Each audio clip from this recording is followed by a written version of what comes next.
Salut à tous et à toutes. Salut partout où vous me suivez. Très content de savoir qui Boza Ebele, Boza Rolanda Bisso, na Magna Bisso Sport 243. Comme vous le savez, si c'est la première fois de me regarder, j'aurais aimé que vous puissiez vous abonner. Vous activez aussi la cloche de notification pour rater aucun de nos nouveaux contenus. Donc voilà, je dirais aussi merci à tout le monde qui s'abonne à notre chaîne, car c'est une façon de pouvoir nous encourager pour empêcher sa force toujours. Il y a bien d'informations concernant Léopard Nabiso. Comme vous le savez, on continue avec les transferts de nos léopards. Aujourd'hui, je parlerai de certains plutôt transferts. Je parlerai aussi, si vous n'êtes pas au courant, que la Fédération Nabiso est dans un risque moko, tous en abonnement sanctionné, s'ils n'arrivent pas à respecter conditions Oyo, TAS, APC Bango, pour continuer la Ligue nationale de football du Congo où ils ont bongo li na foot. Donc voilà, je parlerai aussi de Didier Boudimbo. Donc pour Didier Boudimbo, je continuerai toujours à parler jusqu'à ce que Didier Boudimbo a expliqué Bisso. Parce qu'il y a des gens où le binanga qui non, voilà pourquoi tu insistes toujours pour n'apprendre à Boudimbo. Donc on connaît toujours Koloba, il faut qu'on le nyonso yeba mambo kanaye. Congolais nyonso fait mambo kanaye sur tous les plans. Vous avez les kanamboka au ministère il faut te yeba. Toba ki biso na ballon en tout cas. Donc ça l'effort moko Congolais nyonso place nyonso azali ayeba évolution ya sport congolais. Donc voilà pour les transferts, il n'y a pas grand chose. Il y a seulement Silas Katompa, Waza toujours hollandais na ba club. Il y a aussi ba club turc. Ils ont de la bongo Silas Katompa. Et ça bon on a fait Fenerbahçe, isusu atimbo on a eu pour na kozwa bongo ezali Silas Katompa. Comme vous le savez, Silas Katompa fait une très belle saison na Étoile Rouge de Belgrade. On a vu comment Silas Katompa avait joué la Ligue des Champions. Il a marqué 7 buts si je ne me trompe pas. Très belle compétition pour Silas Katompa. Malheureusement, football au Silas Katompa Betelep dans Léopard, c'est pas football Oyo Tozela qui Silas Katompa abeta bon dans Léopard par rapport à la prestation de Silas Katompa dans le club naï. Donc voilà pour Silas Katompa. Pour Yohan Wissa aussi, comme vous le savez, ça parlait à la toile, on a des pages, il y a toujours des sources. Yohan Wissa va signer à Tottenham. Yohan Wissa, il y a Fenerbahçe qui le veut, Yohan Wissa. Il y a Nottingham Forest, Yohan Wissa. Jusqu'à présent, tout le monde a bongo Newcastle, on a toujours courir bongo derrière Yohan Wissa. Mais jusqu'à présent, il n'y a aucune suite favorable concernant les prochains clubs de Yohan Wissa. Et ce que moi je sais par rapport à une source, Brentford avait repris l'entraînement, mais Yohan Wissa ne s'entraîne pas avec l'effectif de Brentford. Donc, j'avais lu aussi dans une source que Yohan Wissa veut quitter Brentford. Donc, comme il y a toujours des pourparlers, il y a des clubs qui veulent Yohan Wissa pour cet été. Lui-même s'est décidé de ne pas vouloir reprendre l'entraînement avec l'effectif de Brentford. Donc voilà pour Yohan Wissa. Il y a moins pour Chancel Mbemba jusqu'à présent, il n'y a pas grand chose. Il n'y a pas grand chose. On a vu les clubs, il y a Chancel Mbemba. Les clubs, il y a Saoudi, il y a Chancel Mbemba. Mais jusqu'à présent, suite Moueza favorable pour la Chancel Mbemba, exact. Donc jusqu'à présent, Moutou a signé Kibongo, Isaka Noah Sadiki. Il y a Noah Sadiki, et puis il y a aussi Mboukou qui avait signé. Donc voilà, Mboukou avait signé. Il y a aussi Noah Sadiki Oyo a signé. Donc voilà, parlons comme nous parlons de Léopard, nous parlons de Cédric Bakambu. Comme vous le savez, Cédric Bakambu, le bêta qui bon match, Bakana qui bon 2-0. Cédric Bakambu aussi, il y avait un club grec qui voulait recruter Cédric Bakambu. À part les clubs grecs, il y avait aussi des clubs espagnols. Comme vous le savez, Cédric Bakambu avait signé pour une saison dans Real Betis Séville. Il a signé pour une saison. Donc, Cédric Bakambu Ozalabongo renouvelé. Parce que jusqu'à présent, Cédric Bakambu a toujours dans Real na Real Betis. Donc voilà, on a qui match amical babetaki na Farense où ezali équipe ya Portugal. Wana bosedi bakambo basi baimposaki bongo, basimposaki bongo 2-0. Donc c'est dit bakambo bazalaki bongo titulaire. C'est déjà une très bonne chose de voir que à 1 mois et demi où tobeta bongo éliminatoire à Coupe du Monde, il y a joueur na biso va reprendre bongo après saison na bango toye obingo parce qu'ils jouent déjà des matchs amicaux. C'est ça qu'on appelle le pré-saison. Quand déjà ils jouent des matchs amicaux et puis Cédric Bakambo déjà titulaire, pour moi c'est une très bonne chose pour Cédric Bakambo. Comme vous le savez, Cédric Bakambo fait partie de l'attaquant na biso autotela team. Là il faut qu'on se le dise. Cédric Bakambo c'est un renard de surface, même si Cédric Bakambo Makan a marqué quitter Zaki na batu o baboyaki bon Cédric Bakambo, mais pour moi Cédric Bakambo reste toujours un renard de surface, reste toujours un pion majeur dans l'attaque na biso. Il y a aussi Noah Sadik ou Asalaki bongo ba début na ye. Noah Sadik Asalaki bongo ba début na ye ou abetaki bongo na Séville. Déjà de voir, moi j'avais regardé le match, même si je n'avais pas regardé toute la rencontre, mais c'est déjà très bon pour Noah Sadiki. Pour ça, déjà, début. C'est ça que nous voulons pour nos léopards Nabiso. Comme vous le savez, on a vraiment des matchs très importants dans 1 mois et demi. Donc, moi, quand je vois déjà nos joueurs, je commence déjà leur pré-saison. En tout cas, moi, ça m'égaye de voir Djogo Nabiso, Bazabon Kobet. Donc, Noah Sadiki Abadaki, déjà, première apparition, bon, on a Sunderland. C'est déjà une très bonne chose. Noah Sadiki a se récupéré déjà. Déjà na idée déjà ya coach, déjà na idée déjà ya coach, na image déjà ya coach, équipe type ya coach déjà, tout le monde a déjà bon Noah Sadik. Donc voilà, comme vous le savez, tous les bon a problème bon ya milieu relayeur. Tout le monde a rendu de ça va bête ça biso, attends ça va milieu récupérateur. Noah Sadik tout le monde a même si c'est un milieu récupérateur, mais tout le monde a même tout le monde qui même na Union Saint-Gilloise. Noah Sadik va ndoko pousser bon liboso. Bando pour ça Noah Sadik qui bon liboso la Union Saint-Gilloise. Tout le monde qui a Noah Sadik a sali très belle saison prévanée. Tout le monde qui bon Noah Sadik qui bon champion ya championnat suisse, championnat belge plutôt. Donc voilà déjà pour Noah Sadik c'est une très bonne chose. Noah Sadik qui déjà déjà va début na. C'est ça qu'on voulait pour Noah Sadik. Déjà na batu bandoko loba, mais pourquoi Noah Sadik fait cette équipe de Ligue des Champions a que d'équipe mobile deuxième division na CMAT. Moi, je vous rappelle la famille, les championnats anglais, les championnats belgiques, il n'y a pas photo. Il y a une longueur d'avance. C'est pas la même chose. Bon, on se passe première division, au Boïté. Déjà, de voir déjà l'équipe, comment les gens Noah Sadiki, Abetata, sur 36 matchs.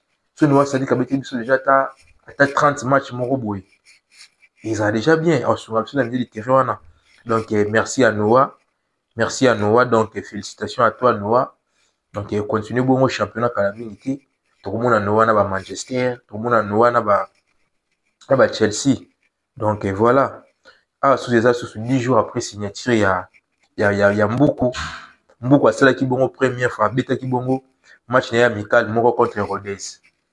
Et ça qui bon vendredi. Mboukou a celle qui bon titulaire. Donc, les débuts de Mboukou déjà, ça s'annonce déjà. Kitoko Makasi. De voir que Mboukou a eu titularisation déjà Mboukou. Et puis, il ça déjà bien. Pourquoi ça bien? Parce que Mboukou a un problème, il y a tant de jeux. Mboukou a un problème, il y a tant de jeux. Donc, pour moi, Mboukou aussi peut jouer, même mi-saison, à cause de la Ligue 1. Parce qu'il y avait déjà des bâtiments, mais pourquoi tout le monde a qu'à Mboukou va jouer dans la deuxième division. Deuxième division, il y a Mboukou pour la main, Mboukou vient de se relancer. Donc, Mboukou a signé, à se relancer, bon, on a bon première division. Donc voilà, mon cas aussi efficace en pré-saison. Des passes décisives, des dernières rencontres amicales pré-saison avec Lille. Déjà, mon cas aussi déjà décisif. Victoire 5-0 na Amiens. Donc, malgré défaite na Bangona Como, au Bapola qui bongo 3D, et Bagana qui bongo Amiens. Jusqu'à présent, mon cas où, en plus, ça toujours image XXL. Comme vous le savez, malgré le problème où il est qui il y a des matchs amicaux au Betaki, la journée à FIFA. Mais moi, j'aimerais voir mon cas où je sais que mon cas où on les prend libératé. Donc, je sais que dans 1 mois, déjà, tu peux préparer match Nabiso ou au Betaki national ici dans le Sénégal. Mon cas où déjà fera partie, il y a liste, il y a joueur oyo tokozala na bango posa pour na match wana. Komona déjà mon cas au komona déjà Noah Sadi na milieu du terrain parce que wana baza des relèves déjà assuré. 20 ans, 21 ans déjà, baobeta na club baobeta performance baopesa biso déjà la relève est assurée. Donc la relève est vraiment assurée.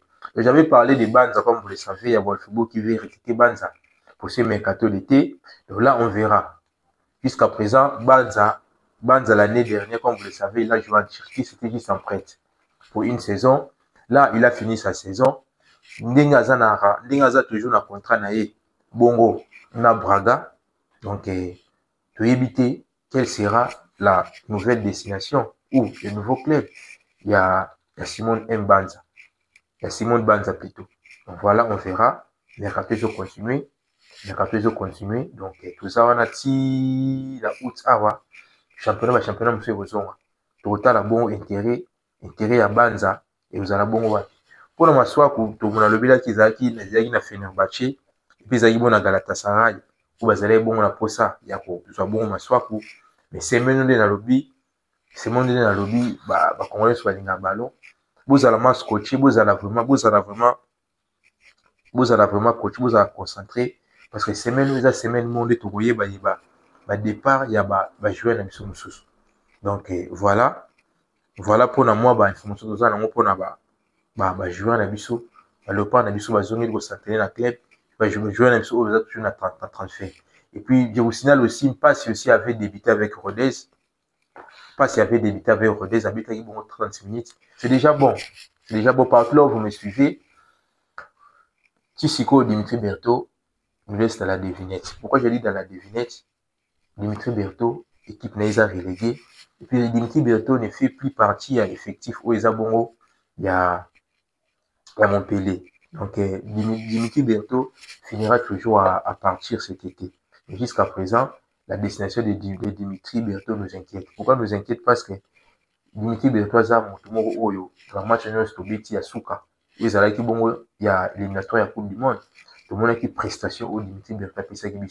Comme moi, en tout cas, j'avais voulu assez que Dimitri Berthaud a trouvé club bien à Tikala. Mais où j'aurais voulu si que Dimitri Berthaud a trouvé club Moro parce que performance de Dimitri Berthaud sur l'équipe nationale, de voir que jusqu'à présent, Dimitri Berthaud a bon na club T. En tout cas, Dimitri Berthaud positionné, il a vraiment pour inquiéter Bisso. Car dans un mois et demi, tu reçois la bonne autoroute à la finale. Comme l'a dit Chancel Bemba, on aura 4 matchs à jouer. Pour moi, en tout cas, j'aurais aimé que nos léopards puissent gagner ces 4 matchs afin que nous soyons qualifiés dans la Coupe du Monde. Car ça fait 50 ans qu'on n'arrive plus à se qualifier pour pouvoir jouer la Coupe du Monde. Donc cette fois-ci, si nous serons qualifiés, ça va vraiment nous aider. Donc voilà, parlons maintenant de Didier Boudimbo. Parce que pour le Belaka, on va Didier Boudimbo, mais j'aurais aimé en tout cas les Congolais partout là où vous me suivez, vous compreniez par rapport à partout là où vous me suivez, vous comprenez vraiment où les Ali Bongo, problème au Touzan en là, à niveau il y a balle et football na biso. Didier Boudimbo avait signé un partenariat, il a partenariat puis c'est un contrat aussi. Il a signé un partenariat avec l'FC Barcelone, 44 millions pour 4 ans. Donc 11 millions d'euros pour un an. Donc dans 4 ans, on essaye le coup là, 44 millions d'euros. À savoir que 44 millions d'euros, ils ont valoir déjà 50 millions et quelques de dollars. Parce que euro na dollar, il y a une valeur à monter. Maintenant, qu'est-ce qui se passe maintenant sur la Nangaï? Parce qu'il y a un ballon. Contrat les a 4 ans. Donc, si les ministères, ou bien, oui, si ceux qui oui, ministère, ceux qui au Congo, parce que c'est le Congo. Si on n'arrive pas à respecter ces contrats, na 4 ans, biso toko amandé Barcelone 100 millions d'euros. Après, biso na stoyibi, ndenge mambeleka na Congo. Boudimbo azawana pour 50 et pour 6 ans. Parce que c'est un gouvernement qui est là en place. Il suffit que le gouvernement est tombé. Il va changer. Boudimbo ne sera plus ministre. Maintenant, les ministres qui viendra, bien ministre Oakoyawana. Ceux qui a respecté contrat wanaki, biso de reputa amende ya 100 millions d'euros. Oyo ko valoir déjà dans les 110 millions, veut dire des 115 millions de dollars. Mais pendant que Didier Boudimbo signe ce partenariat, la fédération, la FECOFA et le ministère n'arrivent pas à organiser un bon championnat. Prévané tout le monde qui a l'inafoot et beti et kati. Et puis deuxième risque est au commun dans mon sous-sous. Il y a un mot par l'offre, mais suivez ma déconomie, tout y est ma brûlé kana Congo. Tout y est ma brûlé kana Congo. Il y a un moment où ça toujours émission de la kama kambo oyo. Parce que tu as courir un risque moko. Boyo kasikoyo, deuxième problématique autozana. Boudimbo a payé 44 millions, mais on n'arrive pas à organiser un bon championnat dans le Congo. Oyo, l'inafoot et Katani, Mazembe a ça qui bon réserve. Quand on parle de la réserve dans le football, c'est un terme technique à football, où va bien un bon recours. Mazembe a ça qui bon recours. Recours à Mazembe a ça qui, c'est ça que Mazembe lobby, championnat ici, il a noté, Bakati championnat, maintenant, il y a tikali na ba match ne o yefa beta. Combien ça va koka te championnat, Mazembe misi ba mbongo na sali ba transfert ba joueur na ye pour la saison prochaine. Azonga bongo na Ligue des Champions.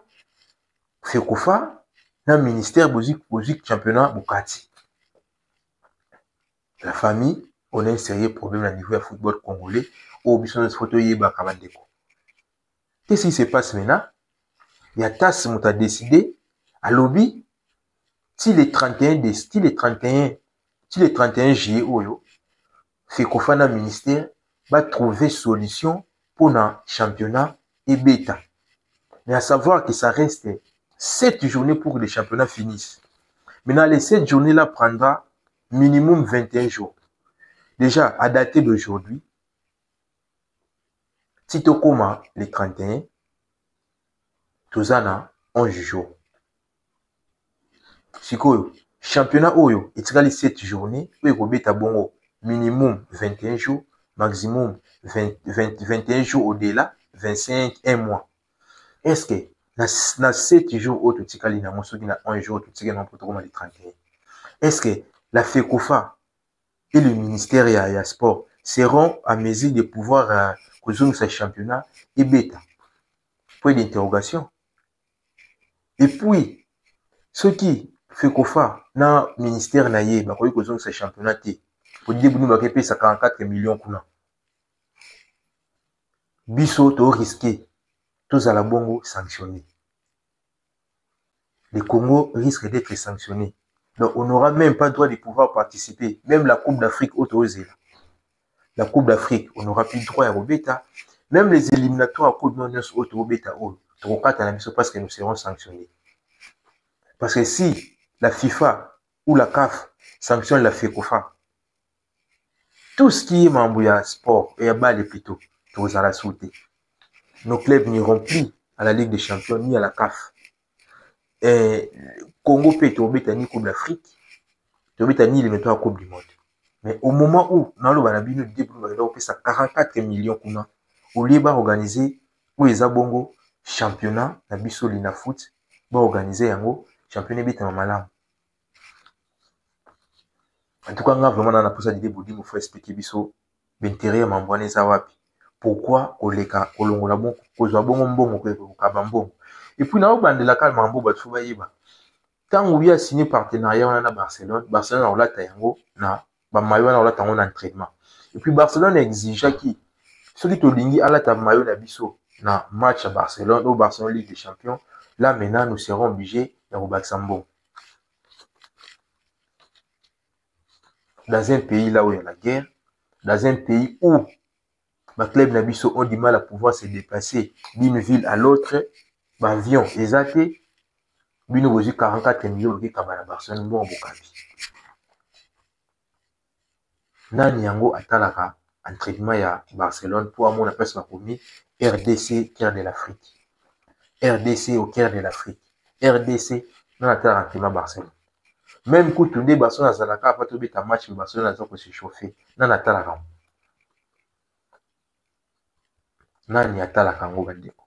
Donc ça partout ba Congolais boza fauteuil ba mambo.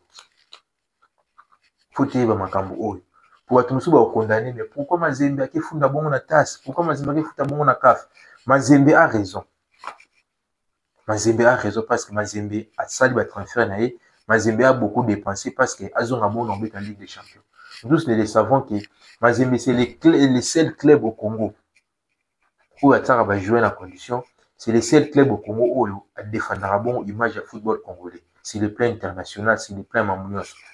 Ils ont des bons salaires, ils ont des bons joueurs, ils jouent dans de bonnes conditions. Maintenant, Mazembe pas relingaté que saison pour la saison mot blanche. Mazembe a beaucoup dépensé, Mazembe a ça qui transfert de joueurs beaucoup d'étrangers. Pour qu'il y ait une bonne compétition, il y a un message à Robert. Mazembe a yé comme non, Mazembe a ni CAF, a ni Ligue des Champions. Mazembe a raison de kufunda. Puis Mazembe a dit boumba puis bafundi.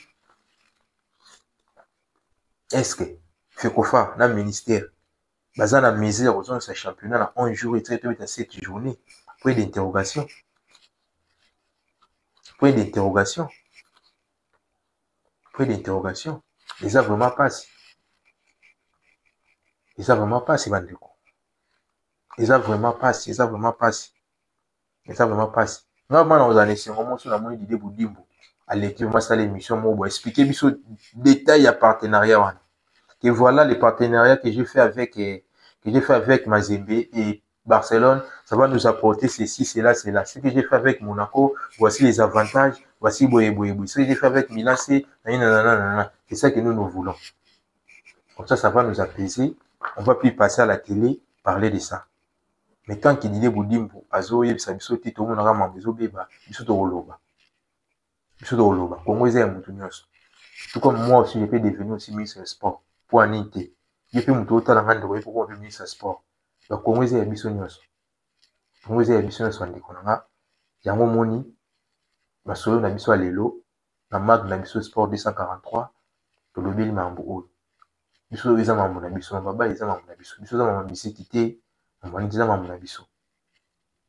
voilà bandeko partout au bien aux alliés au nous balandi on choisit occasion en tout cas pour partager yango pour liker pour s'abonner pbl pour s'abonner pbl na bec isa nde bo s'abonner wana isa moko ya force bien opesa biso donc to vendre aboui tout le information pour na balle na biso donner na boss na sou pour na chaîne des autres monsieur za bon na Léopard chaîne ba jouer bazan hôtel mususu coach un hôtel mususu ba jouer ba liété ba jouer bazan na Béatrice mambo na lo bana biniza mambo eza source mutu sa lo banga tala ba analyse yo za na Congo te mais mambo yo yango wapi même ça rabino émission na biso na lo bango le monde temps ba émission ba déjà bonjour la base Fekodi internationale mutu ebi Fekodi c'est sa fédération congolaise de dissection nous n'y so yi base Fekodi na parc 5 na sans état mapela biso za ba Fekodiste Fekodiste azana information te Léopard Chan des autres akoloka mais Boudimbo ke pesa mbongo ebele Chan soko yango ya tutikali kana 2 semaines to beta Chan sérieux ate na niveau Chan sérieux ate toloba te bandeko merci tolobela sous Chan na prochaine émission tout bien tous les informations tout les donc merci tokutani bongo mbala simana à nouveau